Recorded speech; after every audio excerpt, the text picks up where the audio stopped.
Hi, AJ Hartley here, novelist, Shakespeare professor, baby metal fan, and you didn't think I was going to do this, did you? No, neither did I.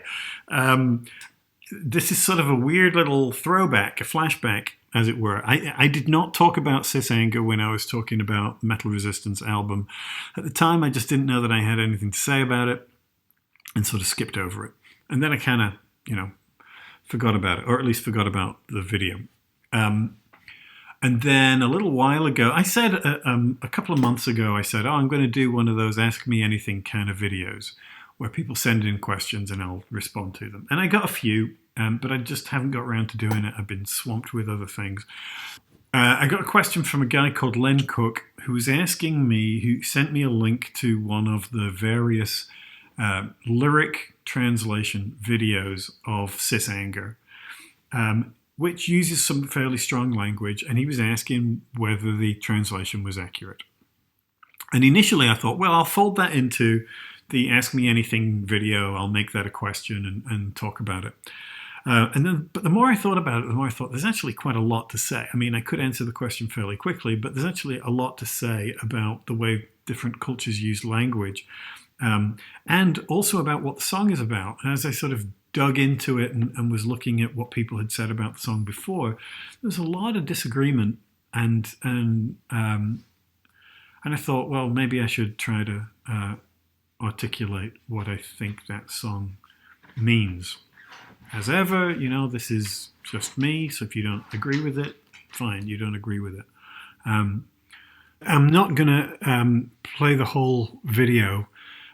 This will be a little bit more chopped up than usual, because navigating copyright on this stuff can be a real pain. As I say, there are lots of translations of the song, and I think you can get the gist of it from those. I'll link to the stuff that I refer to directly in the description below. So I'll spend more time talking and less time sitting here and listening, which means this is even less of a reaction video than I normally do, which means probably nobody will watch it. But that's okay. So I will just sort of articulate a few things about what I think the song is about and how it works. And the other thing I was going to say is that by definition, I will talk a little bit about strong language, which means that in the process I will use strong language, which means this might not be safe for work or young children. You have been warned. I watched as the Lamb opened the first of the seven seals. Then I heard one of the four living creatures saying a voice like thunder, thunder, thunder.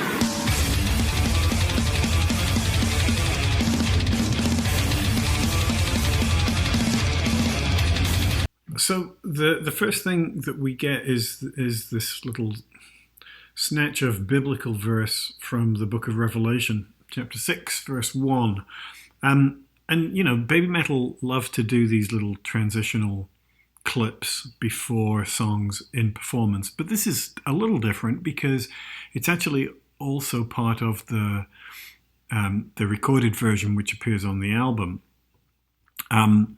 And I've seen a number of people, float this and say, well, I don't really know what to do with it, which is understandable. Not clearly related to the song to come. And I think it's almost a joke, but not completely, not quite. I watched as the Lamb opened the first of the seven seals. Then I heard one of the four living creatures say in a voice like thunder, thunder, thunder, thunder, and come. And in the Bible, or in some Bibles, right, because the book of Revelation is not included in all Bibles, and of course translations vary depending on source material and so on, and when the translation's made.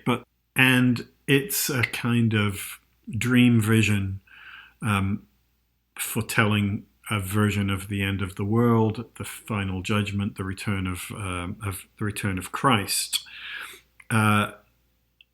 People have interpreted it in different ways, obviously, over the centuries, and these lines in particular. A lot of modern biblical historians and theologians read the book of Revelation as very clearly allegorical about the moment in which this was produced. And it's very much about the Roman Empire and looking forward to a moment when the end of the world somehow removes that empire. Or at least that's part of it. So it's not always seen as a book that is entirely about a distant future and the apocalypse, the end of the world. Sometimes it's read more in more contemporary allegorical terms. But generally speaking, this section here is the sort of beginning of that sequence from which we open the 7 seals, and the first 4 of the 7 seals unleashed the 4 horsemen of the apocalypse. The first one is often associated with plague, or pestilence. The second one is associated with war. The third one generally associated with famine. And the fourth one is Death, who rides the pale horse. So this little... this has nothing to do with the song, right? Except that in, as I say, a slightly jokey way, this is the unleashing of powers which have been repressed, right? The Lamb is generally considered to be the Lamb of God, right? Who opens these seals, generating the end of the world. I think, making this video in 2021, late 2021, the word seals resonates here because, of course, it's the word that was used in Baby Metal's announcements of the hiatus, right, which we are currently experiencing. The sense that the band has been sealed. So I think referring back to this, it's kind of interesting because it suggests, of course, that the seal will be broken and the band will be unleashed again in the future. What it means in the context of this song, I think, is that we have this sort of repressed or restrained sense of apocalyptic power which is now being released. And it's being released in the form of Yui and Moa. Not what you would normally associate with figures of strength and power and divisiveness, right? That first horse, which brings conquest. But I think in a way that it does set up the song because this is about, I think it's a song about people, girls, throwing off their conventional shackles and standing up for themselves and saying, no, this is unacceptable. And I think that in a slightly jokey way, that's what this is. That sort of sense of female anger being put into this sort of mythic baby metal context and is therefore being framed in this apocalyptic way.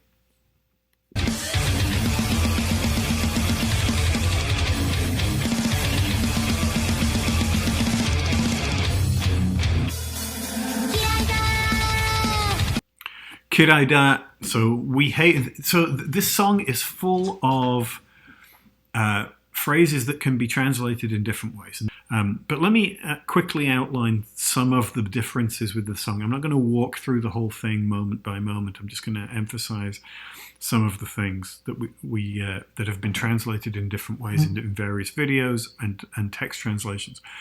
And it starts even with this first word, kiraida, which gets translated as I hate or we hate. And in the softer translations, it gets translated as dislike rather than hate, right? Kirai means I don't like something. Dai kirai frequently is usually considered stronger. It's usually considered a hate. So, right from the get-go, we hit this moment of somewhat uncertainty about the tone of the song. I think hate is a perfectly acceptable term in this case. It doesn't necessarily imply violence or anything like that. But yeah, dislike feels a little weak, but I'm inferring that from the performance as much from the word itself, right? One of the things that I'm probably going to say a lot in this video is that in Japanese, the delivery of the word in context, the tonality of it significantly affects how that word is going to be received. I mean, and this is true of all languages to a certain extent, right? How you say something is different. It changes the meaning. So, the problem, of course, is that in a song where you have musicality and rhythm, that changes the way the delivery is going to sound because it's not spoken speech. Therefore, it's not spoken speech. It's not utterance. And because it's not conventional spoken word stuff, it's harder to determine what the tonality of that moment is supposed to be. What I think we get from the music and from the gestural vocabulary of the dance is pretty forthright and strong. That's why I tend to slide towards hate rather than dislike.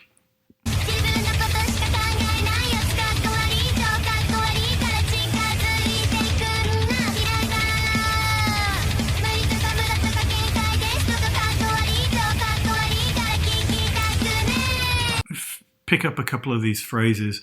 In this version it says ugly. The word is used, ugly. In Do Metal's translation, he says uncool. And I think Do Metal's translation is really good. He answers a lot of criticisms and a lot of questions fairly meticulously. I don't completely agree with his take on the song, but I think his discussion of the translation is really smart, and I'll make sure that I link his translation in the description of this video before so you can see it. Kako wari, and wari is a sort of slanger version of warui, meaning bad. Kako means appearance or the face of something. So kakawari means it looks bad, or you look bad, or it's unappealing. So there's a range of meaning here that is possible. Ugly is strong. And I think it's actually stronger than the actual words of the song suggest.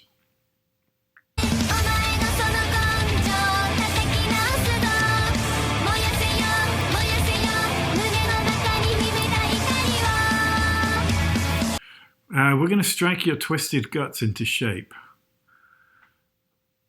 Curious phrase, and very violent. I was going to say visceral, which is implied by the word guts, I suppose. Do Metal's translation is "I'll beat your ill nature into shape," which I think is more literally true. It's obviously a little bit more figurative. We're gonna knock you into shape. Yeah. That doesn't mean physically, and it takes the sort of twisted guts image out of the equation. So I prefer that. The word guts is in the line, so it's not like we're just adding that randomly. My mother-in-law, I showed her this line, and she said her translation was, in parenthesis, "You have no guts, so I've got to beat some character into you," which I kind of like. It's a good way of thinking about it. We're telling you like it is. We're going to sort of knock you around. I think it's as much about, it's not about physical violence, it's about truth telling.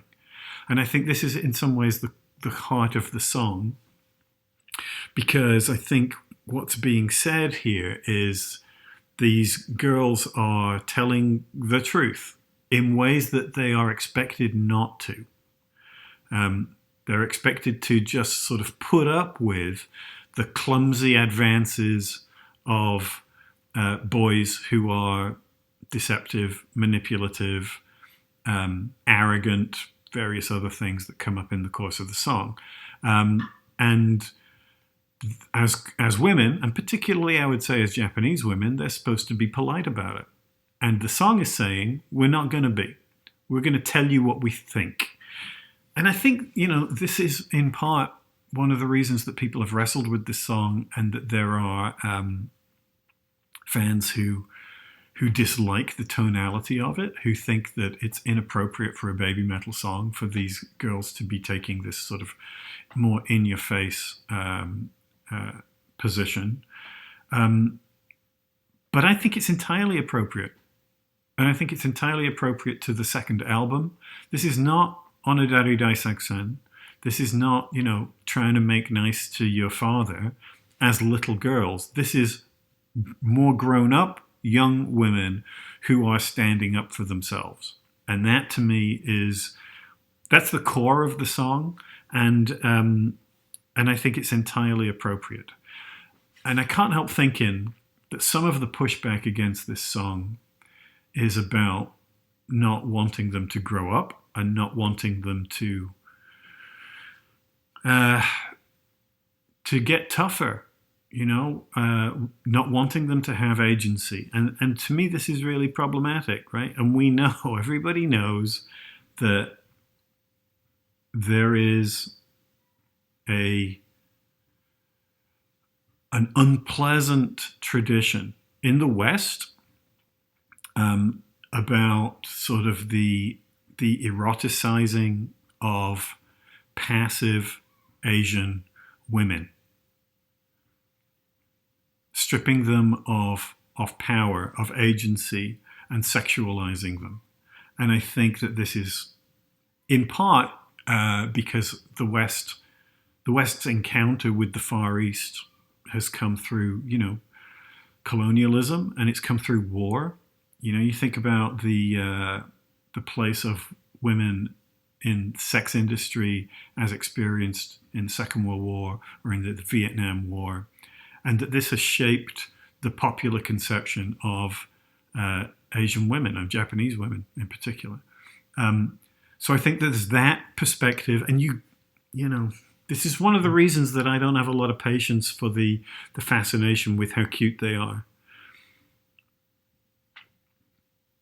This is going to piss people off. But everything I say pisses somebody off, In my last video, the video that I did on Starlight, which gets a bunch of dislikes, and I'm like, okay, I guess. I mean, it was a pretty innocuous video. I don't think I'm saying anything controversial or problematic. So what is there to dislike? But whatever, okay. But I posted it on one of the Facebook baby metal fan pages. And I actually got like angry emojis posted in response. I'm like, my video makes you angry? Really? So anyway, if I'm going to make people angry, I may as well make them angry about things that I actually believe. So yeah, I think that this is an issue, and it's an issue with some quarters within the fan base as well. There's sort of, let's constantly post pictures about how cute they are. And I'm like, really? That's what we're getting out of this? Okay. That's not me. That does not interest me at all. And I think it's sort of sketchy. So yeah, if your association with baby metal is because you think they're, oh God, I don't even want to talk about it. Anyway, if that's the direction that you lean, I'm not the person you want to be talking to about what these songs are about. And I think it's also absolutely unavoidable that in Japanese history, women have been rendered less, they have less agency when it comes to issues of romance and sexuality than they have had elsewhere. This may well have changed radically, and I know that obviously this is something that is going to vary from place to place and person to person, but certainly, the sense of women being more passive, certainly until very recently, I think is kind of unavoidable. And I think that what this song is about is women sort of standing up for themselves. And some people don't like that. They want baby metal to stay cute and girlish and kawaii in ways that are somehow limiting. And I think that's part of the reason that people had some objections to some of this stuff.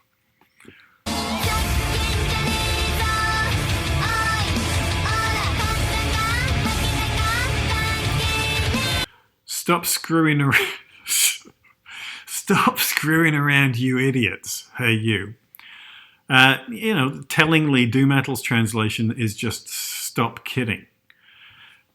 Hey, you. Stop. So screwing around is a little bit more, is stronger because it implies screw in the sexual sense. So again, it's not really there in the song. And I suppose this is as good a time as any to say, part of the problem here, right? I'm not trying to pick on this video and say, you guys got it completely wrong. That's not what I'm saying. What I'm saying is they're trying to inject into the song a sense of the toughness and the accusatory quality that they perceive within the song. And that's perfectly valid. The problem is that we're using words that have other associations. And these associations are not in the song, right? And this comes down in part to differences in the ways that Japanese and English use curse words, expletives, rudeness, vulgarity, right? And translation is not an exact science. It can't be, because it's about trying to make connections between not just two different languages, but two different cultures. These are cultures that have radically different histories and different ways of dealing with each other, different modes of communication. So, when we start trying to make a direct connection between two different languages, it frequently doesn't work. When translation is good, it's often, it's working by analogy. It's trying to find a feel for something. And in a sense, translation is always performance, and performance is always adaptation, right? Which I've said before. So, I've seen versions of maybe I'll put some images up of other translations that I've seen of this song, and some of them are used really, really strong English language, right?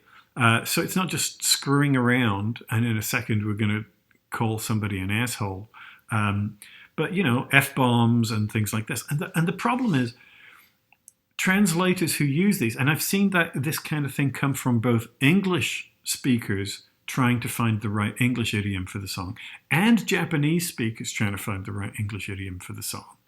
And it's just kind of not right. It's not right because Japanese doesn't use words like fuck in the ways that Anglo-American speakers do. Okay? And because, okay, let me think of an example. So in Japan, there are, sort of mild curse words like kuso, meaning shit, right? And that's a word that can be used, it's very flexible. It can be used as a description of all kinds of different things, right? It can be tacked onto it to say, this is a shit television program or whatever.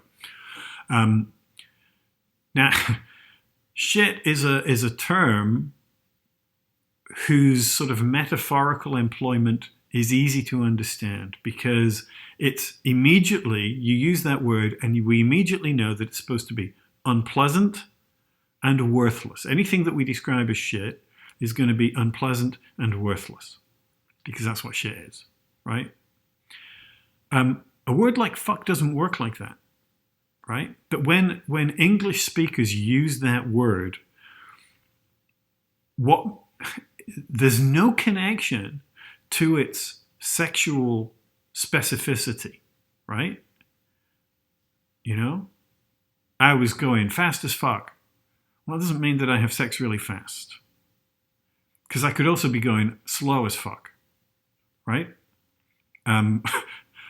The word has become, it has lost its denotative meaning. And it's just working as on its associative meaning. So in a statement like that, it's working as an intensifier. It might be working to comic effect, right? And it's deliberately there to derail social expectations or to make other kinds of social connection clearer, right? The word is, by any normal standard, offensive. And any English speaker knows that it has to be employed carefully, if at all. If I was to use that word in the classroom, I would get in trouble. Somebody would complain, right? And I'm not an elementary school teacher, I'm a university teacher. Somebody would say, this is inappropriate, right? It's not a word that you're going to see on TV, on network television, mainstream television in the US. In the UK, you might, but only after 9 o'clock or whatever the rule is, I forget. Because it's considered offensive. Because that's the purpose of the word, to be offensive. And to invoke something that by traditional Western culture is both sort of shameful and embarrassing and morally suspect somehow, right? None of the words in Sis Anger would have to be cut from a Japanese TV broadcast at any time. Now, if Japanese speakers, you correct me if I'm wrong, but I'm pretty sure there's nothing in this song that approximates the same kind of visceral power as some of the things that people have used to translate it. Yeah? Okay, the word that often gets used in talking about stuff like this is vulgar, right? And this is a sort of a word that you see a lot in linguistic or etymological analysis. But vulgar doesn't necessarily mean offensive. Vulgar means common, right? The vulgar tongue means the language that people speak. It doesn't necessarily mean offensive or caustic or designed to cause offense. And this is different from Japanese, right? Japanese works by having levels of politeness, whether you're talking about keigo, which is sort of honorific, or tenego, which is the sort of the standard polite form of Japanese, the kind of Japanese that uses a lot of des and mas forms, verb forms. Or if you're talking about kuraketa Nihongo, which is sort of casual, informal. And these are complicated further by issues of status and rank, whether you're senpai or kohai, and the specific dynamic of a situation as to how formal or informal that you're going to be. But English doesn't have that kind of stratification in the same way, but it has these other words which don't really have clear Japanese equivalents, which are much, much stronger and more intensive and are of themselves offensive, right? Now, there are certain situations in which it's okay to use quote-unquote offensive language, curse words, in English. But those words don't exist in Japanese. I mean, I guess they exist to a certain extent, but in certain sort of dialect forms, in Kansai, in Osaka Ben, or something like that, where there are terms that are closer, but they are not in general Japanese use, right? And again, if they were, their function is different. So when we import those kind of really strong words into a song like this, we're not really translating. What we're doing is trying to approximate the feeling of the original in the idiom of the other language, but generally speaking, we're changing the song quite radically in the process. So I understand the impulse to try and create that sense of energy and in-your-faceness, but the terms of the song themselves are not fundamentally offensive. And so to introduce them into the song, I think creates a sort of disjunction that the translation is getting much looser and is really sort of becoming something new in an attempt to convey a form of the spirit, but not the letter of the original. Does that make sense? As I was thinking about this, the question of rudeness, I ran the song by my Japanese mother-in-law. She prefers to be referred to as my learned colleague from Harvard University, but she's also uh, my Japanese mother-in-law. So I asked her, and I said that I felt like I'm trying to read what I wrote to her, that the English that was used in these translations is too strong because the translator is trying to convey the rudeness and informality of the original. And she says, you may be right about this. She also said, it has taken me some time to translate this because it's not the kind of language I usually use, which is interesting of itself. But she goes on to say, it sounds to me that these girls are pretending to be like rough teenage boys. But with their pretty faces and their smiles, people don't think that they are talking, quote, gutter Japanese, and they may find it refreshing and cute. So it's interesting because part of what she's saying is that the rudeness is specifically the adoption of a male idiom, right? That it's unusual to hear women speak like this. And that's kind of the point, that the girls are appropriating the kind of toughness which is generally associated with men in the way that they're responding. But she concludes, there is nothing offensive, degrading, uneducated, or of lower class in the choice of their expression or language. So that was my instinct from the outset, and that's what she's saying as well. That so these very coarse translations miss the mark as literal translations. So likewise here, kataka, makataka, kankene, who'll win, who'll lose, we don't give a damn. And Do Metal's translation, doesn't matter, he says, it doesn't matter to win or lose. So I guess he means it doesn't matter if you win or lose, or it doesn't matter who wins or loses. But the we don't give a damn is just not there.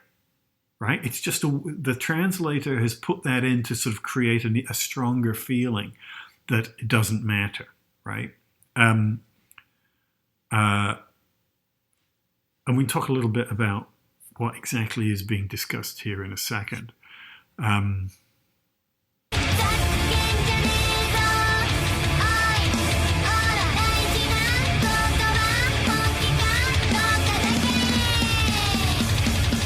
Get this thing about it doesn't matter if you win or lose. It's a question of whether you're serious.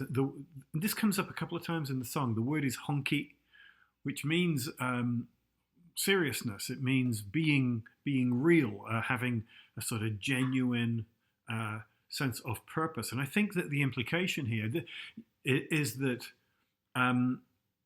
they're asking for people to be genuine in the way that they communicate, not to be deceptive or to sort of play at. And I think the implication is in terms of being sort of particularly the ways that guys can be flirty in a manipulative way, the way that they talk differently to girls than they do to boys, because they have an agenda, right?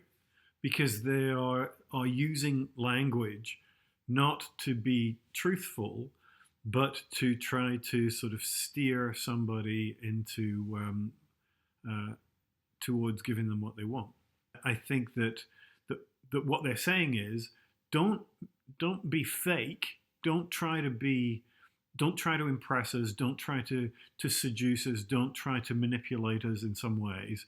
Be real, and then we can make a decision as to whether we're interested in you or not.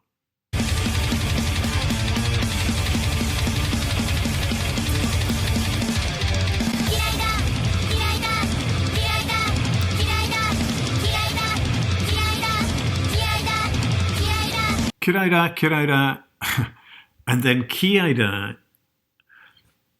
So we go from kiraida, which means I hate, to kiaida, which is translated here as fighting spirit.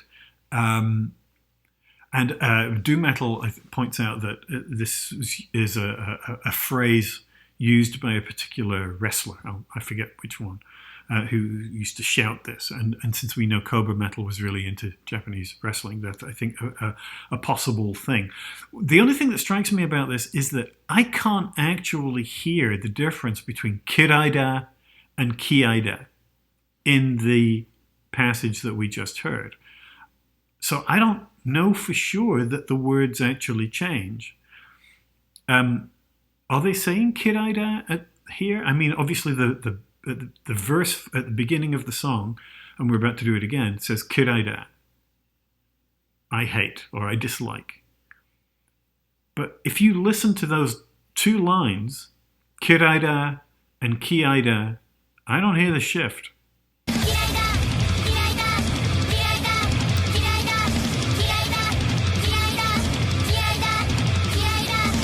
So I'm not entirely sure where that's coming from. I think you could pick either. I like the idea of it being fighting spirit because I think that's at the heart of what the song is about, right? About sort of being tough and fighting your corner.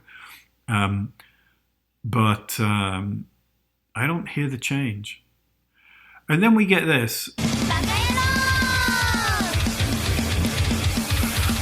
Bakayoro. In some ways, this is the strongest word in the whole song. Baka means stupid. If you watch anime, you'll hear that all the time. Yaro is a slang term for guy, man, right? Person, usually male. So where does asshole come from? It's not there. Again, we're trying to intensify it because to say you're a stupid guy in English sounds weak. But stupid is not the same as being an asshole. Asshole means is something more unpleasant, right? It's meaner.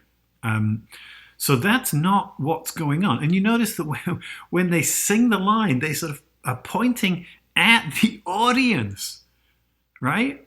And grinning. So, you know, to come out on stage and call the audience a bunch of assholes, I'm not buying that.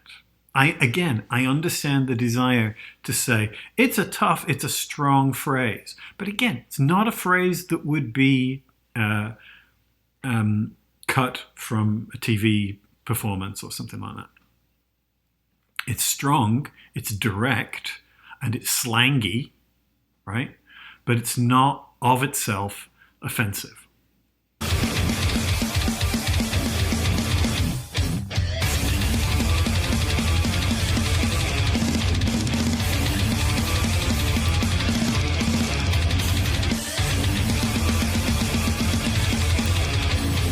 You know, with baby metal, the physicality of the thing always tells you a lot about what's going on in the song, and the ambience, right, the sound, and this sort of, again, slightly playful but still aggressive stuff that we've been talking about in the lyric is clearly there in the physicality, right? At the beginning of this clip, you see them sort of squaring up to fight, to punch, but then they go into this interesting, they sort of drop down and then claw their way up, and whether this is a cat or a fox. A cat is the first image that comes to mind, but of course with baby metal you've got to think foxes as well, you know, of them coming up and then, you know, claws out ready to fight. So yes, and I think that the idea of the sort of the cute cat, that if you stroke it in the wrong way, right, will turn on you, is a nice image for what this song is about, right? But there's something very sort of feminine about these kinds of images. And I think, you know, songs like this echo things like Megitsune in terms of that deceptive, quiet, polite, reserved femininity, which if you push it too far is going to turn on you.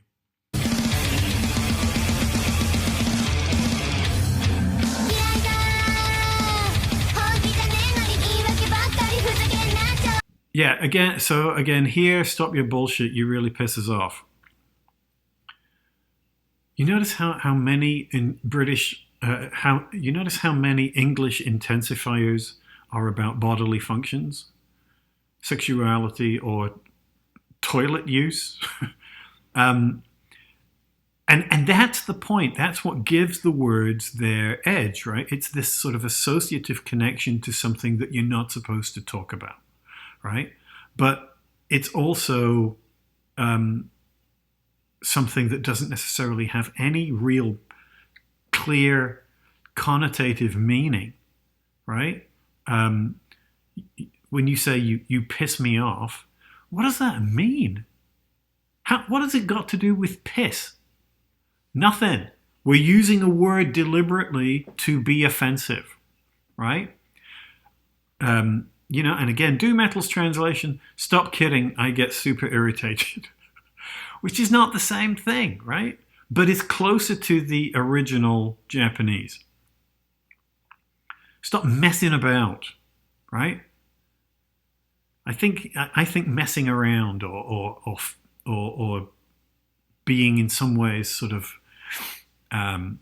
fooling around deceptively, right? I think is part of the implication. It's annoying, but it's not the same thing as saying I'm really pissed off. Likewise, turn your damn face away. And, again, damn is not a Japanese word. Do Metal translates it as don't turn your dirty face to me. Don't look at me with that dirty face. So it's a general purpose, fairly mild insult, You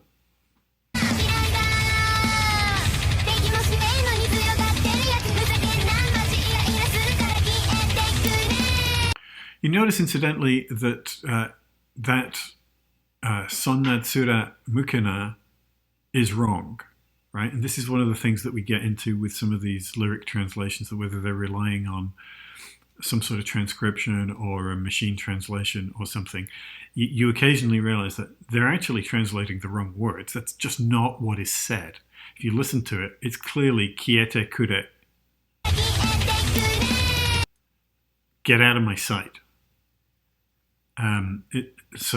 That comes from earlier in the song, and the translator has just sort of put in the wrong phrase or something, or relied on the wrong transcription.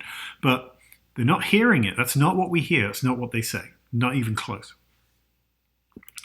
And again, this stuff happens. I'm sure I've made mistakes like this in the past. But when we're talking about the accuracy of a translation, we should also make sure that the words being translated are the actual words that are said.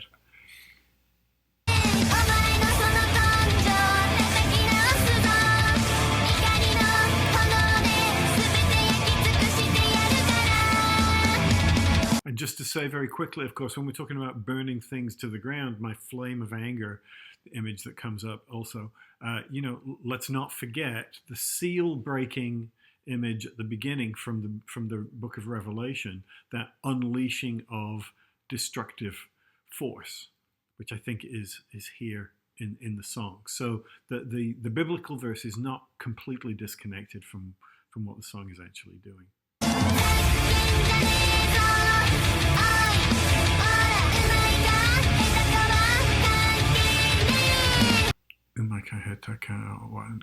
Yeah, so who plays good or who plays bad, it doesn't mean shit. A sign of a not great translation is that I don't understand it, right? Who plays good or who plays bad doesn't mean shit. And again, the Japanese word for shit is a real word. People use it. It is not in that sentence. So again, that word is being used as an intensifier by the translator. It's not in the song. And Do Metal's translation doesn't matter to be skillful or awkward. Now, to me, I think it's something like, I would translate it as, doesn't matter whether you're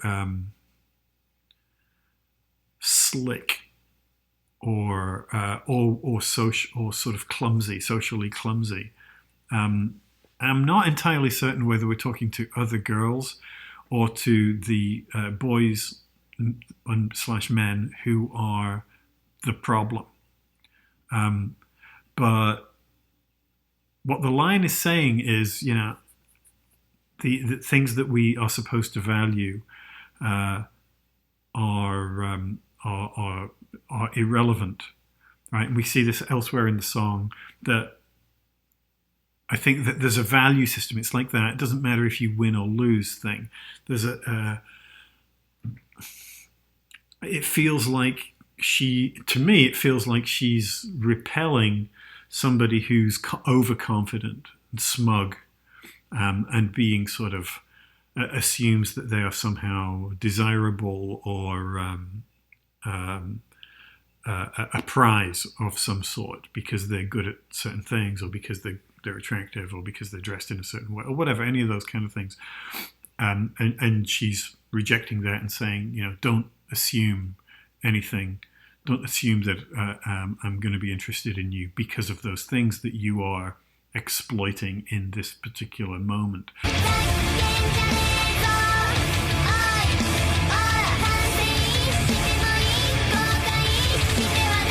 This is an interesting line. I think one of the difficulties of the song sometimes is that it's not always clear who is speaking and to whom, right? Because it seems like there are three different utterances. One is the girls talking to the annoying boys. One is the girls quoting the annoying boys. We get that at the very end of the song.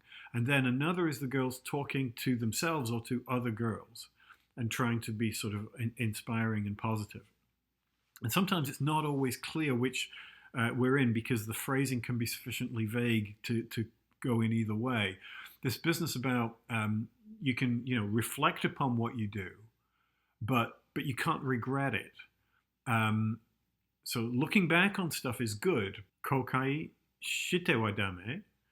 So regret is a bad thing, right? You can reflect upon things that you have done in the past, but you don't want to be in a situation where you have to regret it. You don't want to be in a situation where I'm going to make you regret it. So I think this could almost go to either the girls or the boys, right? To sort of say, don't make dumb decisions when somebody is sort of coming onto you or hitting on you or whatever, which I think is the core of the situation of the song. But I think the thrust of it particularly is directed at the men, saying, don't do things that you're going to regret, or don't do things that I will make you regret.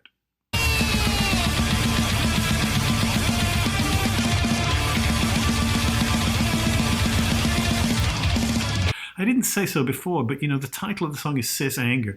The area where I'm sort of I disagree a little with Do Metal's translation, is not with the actual translation, not the line by line, but with the overall reading. And he wants to read Sis Anger in parts as if it's a sister addressing a brother, or somebody who she feels a sort of brotherly connection to. I don't really see that. I think Sis Anger is girl power. And I think that comes across on stage when you see Yui and Moa together taking these sort of, almost comically but aggressive stances, whether it's fists up or it's the sort of gangster-esque poses that they adopt. I think this is supposed to be about girls standing together as sisters with a common understanding of what a bunch of jackasses a lot of guys are in the way that they come onto you. The one thing I will say, I did want to, when I was looking at Do Metal's page, there's loads and loads of comments and questions and observations on it, because this was put up like 5 years ago at this point, so a lot of people responded to it. And there's one anonymous contribution that I actually really, really liked. Let me read this to you. And I don't know if the speaker is an English speaker or a Japanese person. It's obviously a woman, and she says, "I'd like to share a story that happened to me recently that helped me in my interpretation to this song." The fact that she says my interpretation to this song makes me think maybe she's not a native English speaker, maybe Japanese. "I was traveling by bus to a distant city, around 3 hours or so, and during half of the traject," again, not an English speaker's term, she means journey, right? "Half of the journey, there was a guy beside me who kept hitting on me and asking for my phone number. No matter how many times I declined and told him I was not interested, he kept insisting to the point of annoying me. He even dared to constantly touch my hands and my face. And that's when Sis Anger And that's when Sis Anger started playing. I was with one earbud on. And at that time I thought, this is it. This is exactly what I'm feeling and exactly what I want to tell him right now. That's amazing. And then she says, I doubt I'm the only girl who's been in a situation like this. So for me, this song is a message to such annoying guys. It's something we'd like to say, and during the moment we'd like to do. So for me, the sister in the title refers to another girl who's in a similar situation, and the lyrics would be a way, as the girl said, to encourage people. That to me is absolutely on the nose. That's perfect. I think that's exactly what it is.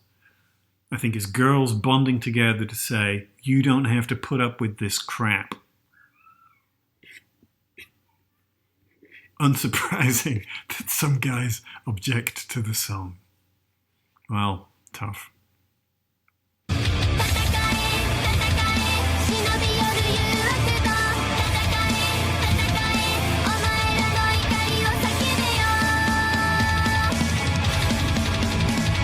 And this is where the song finishes strongest, right? That takakae, the fight against the temptation not to fight, right? I mean, whether you think the temptation is to sort of say, oh yeah, okay, I'm tempted to go along with this guy or whatever. But I think I think the frame is that the temptation is to just play along, right? Because that's what people in a passive position are always expected to do. Rude people exploit other people's politeness, right? And this is often gendered. And particularly, I think, in Japan. You correct me if I'm wrong, but that's what I think. I think that they're saying, don't give in to the temptation to play along. You know, you don't have to do that. You can stand up for yourself. And I think that the defiance of the performance, the aggressiveness of the performance, you know, even though it does have a little sort of playfulness to it, I think this is, you know, black baby metal making a real statement about what it is to be a woman who's constantly on the receiving end of unwanted advances.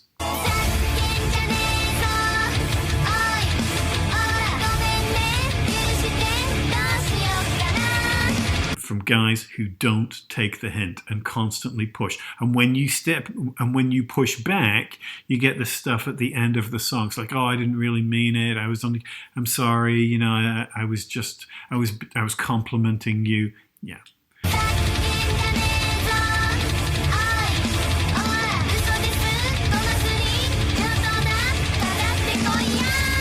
So we get that uso desu.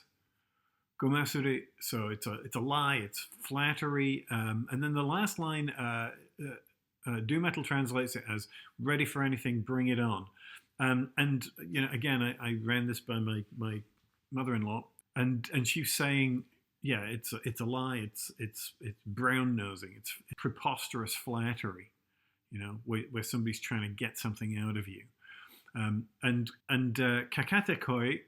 She says it's something that you would shout if your opponent is ready to start fighting in like a casual sumo match or a battle. It means come on. It means bring it on. Right? Think of bring it on, bring it in papaya or something like that. It's a sort of defiant. It's like we're ready to fight now. At the end of the song, we're built up to such a point that now we're ready to go. And she also observes that she thinks it a female empowerment song. And interestingly, she also says, you know, if a male group sang this lyric, there is nothing new or eye-catching about it. What makes it special is the fact that it's coming from women, Japanese women in particular.